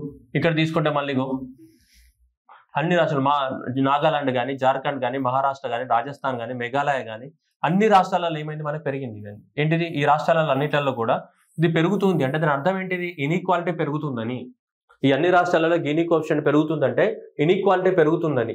సో అర్బన్ ఏరియాస్లలో కూడా తీసుకుంటే మనకి ఇది చూడండి, మిగతా అర్బన్ ఏరియాస్లలో కూడా మిగతా తీసుకుంటే మనకి మేఘాలయలో కానీ, నెక్స్ట్ హిమాచల్ ప్రదేశ్లో కానీ, నెక్స్ట్ మణిపూర్లో కానీ ఈ రాష్ట్రాలలో అన్నింటిలో కూడా ఏమైంది పెరిగింది, మనకేమైంది పెరిగింది అనమాట మనకి. సో అందువల్ల సో ఈ అన్ని ఏరియాస్ అంటే ఇన్ఈక్వాలిటీ పెరుగుతుందండి, కన్జంప్షన్ లోపల ఇన్ఈక్వాలిటీ పెరుగుతుందని మనకి క్లియర్గా అర్థమవుతుంది మనకి.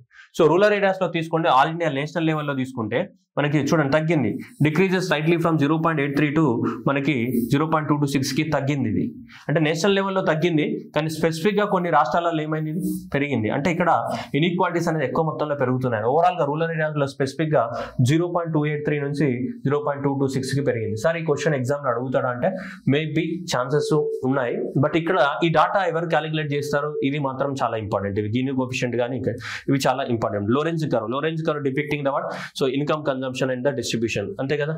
So income depicting the what, income. Next one, so state of the world fisheries report ఎవరు, ఫుడ్ అండ్ అగ్రికల్చర్ ఆర్గనైజేషన్ ఎక్కడ ఉంటుంది, రోమ్ ఇటలీలో ఉంటుంది. సో వీళ్ళు రిలీజ్ చేశారు world fisheries and aquaculture report. Global production 223 million tonnes of the మన production జరిగింది. దీంట్లో ఆక్వాకల్చర్ ద్వారా 130 మిలియన్ టన్స్ అనేది జరిగింది. 61.8 మిలియన్ పీపుల్ అనే వాళ్ళు దాని మీద డిపెండ్ అయి ఉన్నారు. ప్రిడామినెంట్లీ మోస్ట్లీ ఏషియా కాంటినెంట్ లో. ఈ చేపల ఎక్స్పోర్ట్ లో highest entry China and Norway, Vietnam అనేది టాప్ ఎక్స్పోర్టర్స్ గా ఉన్నాయి. టాప్ ఇంపోర్టర్స్ అయితే మళ్ళీ US, China exporter and China కూడా ఇంపోర్టర్ అనమాట. ఫ్యూచర్ లో ఇంకా 36 మిలియన్ టన్స్ అనేది డిమాండ్ పెరగడానికి అవకాశం ఉంది. జస్ట్ ఇది ఒక లుక్ వేయండి, మరి ఇంత డాటాని బైహార్ట్ చేయాల్సిన అవసరం లేదు. బట్ ఇది వరల్డ్ ఫిషరీస్ ఇది ఎవరు రిలీజ్ చేశారనేది ఒకటి ఇంపార్టెంట్. జస్ట్ ఐడియా కోసం ఒక 60 మిలియన్స్, ఒక 220 మిలియన్స్. జస్ట్ ఇవి China, Norway are the exporters. ఇవి జస్ట్ ఒక ఐడియా కోసం, కానీ మరి ఎక్కువ మొత్తంలో అది డైరెక్ట్ అడుగుతాడనంత ఇంత డాటాని డైరెక్ట్ గా దింపే అంత అవకాశం లేదు. కానీ నెక్స్ట్ బుర్పు ట్యాక్స్ బబ్ tax, whatever it may be, మీరేం అనుకోండి. So plans to tax or livestock methane emissions. ఎక్కువ మొత్తంలో న్యూజిలాండ్ కానీ, ఆస్ట్రేలియా కానీ మనం కనుక తీసుకోండి, పర్టికులర్ న్యూజిలాండ్ తీసుకోండి, మన చాక్లెట్లో ఆల్మోస్ట్ న్యూజిలాండ్లోనే ప్రొడ్యూస్ అవుతుంది చాలా వరకు. ఎందుకంటే న్యూజిలాండ్ లోపల, న్యూజిలాండ్ కానీ పర్టికులర్ న్యూజిలాండ్ మనం అందరం అనుకుంటాం New Zealand one of the developed country, కానీ న్యూజిలాండ్ అనేది ఇండస్ట్రియలైజ్డ్ కంట్రీ కాదు పెద్దగా. ఎక్కువ మొత్తంలో అగ్రికల్చర్ డిపెండెంట్ పైన డెవలప్ అయిన కంట్రీ. చాలా వరకు అగ్రికల్చర్ మీద డిపెండ్ అయిన డెవలప్ అయిన కంట్రీ ఏది అంటే మనకి ఇదే. సో ఇది న్యూజిలాండ్. అందువల్ల అక్కడ ఎక్కువ మొత్తంలో మనకి లైవ్ స్టాక్ పశువులు ఎక్కువగా ఉన్నాయి కాబట్టి మన పశువులు ఏం చేస్తాయి, గడ్డి తినడం ద్వారా కానీ, ఆవు పేడ ద్వారా కానీ, లేకుంటే నమలడం ద్వారా, ఓకే, నమలడం ద్వారా, మనకి నెమరు వేయడం ద్వారా, మౌత్ నుంచి కానీ వాటిలో నుంచి ఏం రిలీజ్ అయితే మనకి మీథేన్ అనేది రిలీజ్ అవుతుంటది కదా. సో మీథేన్ అనేది రిలీజ్ అవుతుంటది. అందువల్ల ఒరిజినల్ ఏమ్ to reduce the methane, so rumen digestion by accounting about nearly 15% of the nation. So ఇక్కడ 50% గ్రీన్ హౌస్ గ్యాస్ అనేది ఇక్కడ నుంచి రిలీజ్ అవుతున్నాయంట. దేని నుంచి? ఈ మీథేన్ గ్యాస్ ఎమిషన్స్ నుంచి రిలీజ్ అవుతున్నాయంట. అందుకని మరి సో ఈ లైవ్ స్టాక్ మీథేన్ ఎమిషన్స్ పైన మనకి ట్యాక్స్ వేద్దామని చూస్తాం. అంటే ఆ పశువులు ఎవరికైతే ఉన్నాయో వాళ్ళకి ఏమైనా స్పెషల్గా ట్యాక్స్ వేస్తారో ఏమేస్తారో మనకు తెలియదు, వాళ్ళ ప్రాసెస్ ఏం చేస్తారు అనేది. సో అలాంటి ట్యాక్స్ అయితే మనకి ఏమంటున్నాం మనం, సో ఈ బర్బ్ ట్యాక్స్ అని చెప్తున్నాము. ఏ దేశం మనకి? న్యూజిలాండ్ అనేది ఇంట్రడ్యూస్ చేయబోతుంది. మనకి మీథేన్ ఎమిషన్స్ ఏవైతున్నాయో ఆ మీథేన్ ఎమిషన్స్ పైన మనకి వేయబోతున్నారు. ఓకేనా. Next banking. సో ఇండియాలో డిజిటల్ ఎకానమీ అంటే ఇప్పుడు ఆన్లైన్ లో జరిగే ఎకానమీ అనేది మన ఎకానమీలో దాదాపు ఎంత 1/5 అంటే 20% of the GDP. 20% of the GDP అనేది ఈరోజు మనకి మన ఎకానమీలో ఆన్లైన్ ద్వారా జరగడానికి అవకాశం ఉంది. 2023లో 10% ఉంటే 2020 నాటికి 20% ఆఫ్ ద ఎకానమీ మన జీడిపిలో 20% అనేది మనకి ఆన్లైన్ ద్వారా జరగడానికి ఛాన్సెస్ ఉన్నాయని చెప్పేసి ఆర్బీఐ రిపోర్ట్ చెప్తుంది. అలాగే మన third largest digitalised country, population India ఉంది కదా, యూఎస్ఏలో ఎక్కువ మొత్తం ఆన్లైన్ జరుగుతాయి, నెక్స్ట్ చైనా, అండ్ నెక్స్ట్ ఏంటి థర్డ్ ఇండియా అనేది థర్డ్ లార్జెస్ట్ డిజిటలైజ్డ్ కంట్రీ ఏది ఇండియా. సో ఇప్పుడైతే మనకి దాదాపు 2026 నాటికి మన జీడిపిలో 20% అంటే 1/5 of the GDP 1/5 of the GDP transactions అన్ని కూడా ఆన్లైన్ ద్వారానే జరగడానికి అవకాశం ఉంది. ఎందుకంటే ఈ కామర్స్ అనేది ఇంకా $325 బిలియన్ ఎక్స్పాండ్ అవ్వడానికి ఛాన్సెస్ ఉన్నాయి ఆన్లైన్ మార్కెటింగ్. సో అందువల్ల మన జీడిపిలో 20% అనేది రేపటి రోజు డిజిటల్ ఎకానమీ ద్వారానే జనరేట్ అవ్వడానికి ఛాన్సెస్ ఉన్నాయి.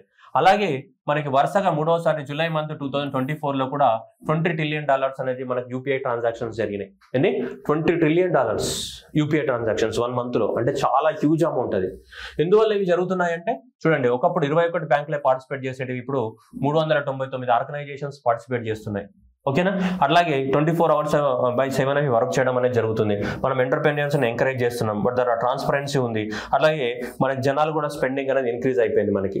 ఎందుకు అంటే మనకి చేతులకి డబ్బులు తీసి ఇస్తే అమ్మ ఇన్ని డబ్బులు ఖర్చు అవుతున్నాయి అంటున్నాం, కానీ ఆన్లైన్ లో పేమెంట్ చేయడం ద్వారా ఏం ఏర్పడట్లేదు. మనకి ఎన్ని డబ్బులు ఖర్చు పెడుతున్నామో, ఏ డబ్బులు ఎటు పోతున్నాయో మనకి ఎవరికి అర్థం కావట్లేదు.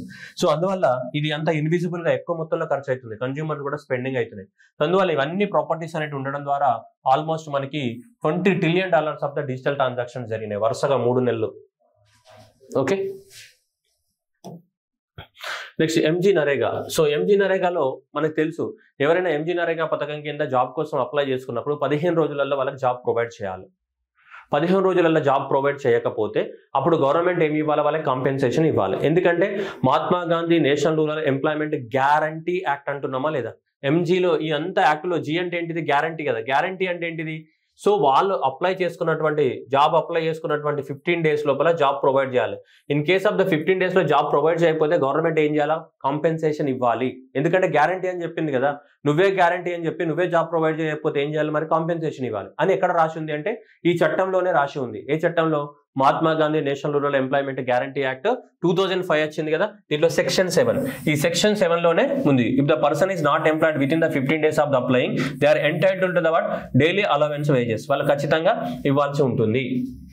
కానీ ఈ క్లాజ్ ని ఏ రాష్ట్రం కూడా ఇంప్లిమెంట్ చేయలేదు ఇప్పటి వరకు జస్ట్ 90,000 రూపాయలు మాత్రమే స్పెండ్ చేసినారంట. మనకి ఇంత చూసుకుంటే మనకి దాదాపు ఓన్లీ 90,000 రూపీస్ మాత్రమే ఇప్పటివరకే డైలీ అలవెన్స్ కాంపెన్సేషన్ కింద ఇచ్చారు. కానీ ఎందుకంటే ఇది ఏ రాష్ట్రం కానీ చాలా రాష్ట్రాలు కానీ దీన్ని వాడట్లేదు, ఎవరు యూజ్ చేయట్లేదు ఈ క్లాజ్ ని. వాళ్ళకి ఒకవేళ 15 రోజులలో జాబ్ ప్రొవైడ్ చేయకపోతే ఎవరు కాంపెన్సేషన్ ఇవ్వట్లేదు వాళ్ళకి. ఆ కాంపెన్సేషన్ కూడా ఎట్లా క్యాలిక్యులేట్ చేస్తారు? ఫార్ములా ఉంటుంది దీనికి. 1/4 of the wage rate of the first 30 days and half of the wage rate of the thereafter. మొదటి 30 రోజులలో ఉన్నటువంటి 1/4 వేజ్ ని అండ్ సెకండ్ మంత్ లో ఉన్నటువంటి 50% ఆఫ్ ద వేజెస్ ని యావరేజ్ గా తీసుకొని క్యాలిక్యులేట్ చేస్తారు వాళ్ళకి. కానీ ఇప్పటివరకు ఏ రాష్ట్రాలు కూడా దీన్ని పెద్దగా ఇంప్లిమెంట్ చేయలేదు, పెద్దగా పట్టించుకోవట్లేదు. ఎందుకంటే ఒకవేళ వాళ్ళు జాబ్ ప్రొవైడ్ చేయకపోతే ఖచ్చితంగా వాళ్ళకి కాంపెన్సేషన్ ఇవ్వాలి. అది జనాలకు తెలియదు అండ్ రాష్ట్రాలు కూడా పెద్ద పట్టించుకోవట్లేదు. ఎవడిస్తాడులే, ఎవడు మారణ వాడు చచ్చిపోతారు, మనకేం దొబ్బేదని చెప్పేసి. ఓకే. సో అదే అనమాట. సో అందువల్ల పెద్దగా ఏం పట్టించుకోవట్లేదు దేనికి సంబంధించి? సో ఈ ఎంజీ నరేగాకి సంబంధించి. ఓకేనా. Thank you.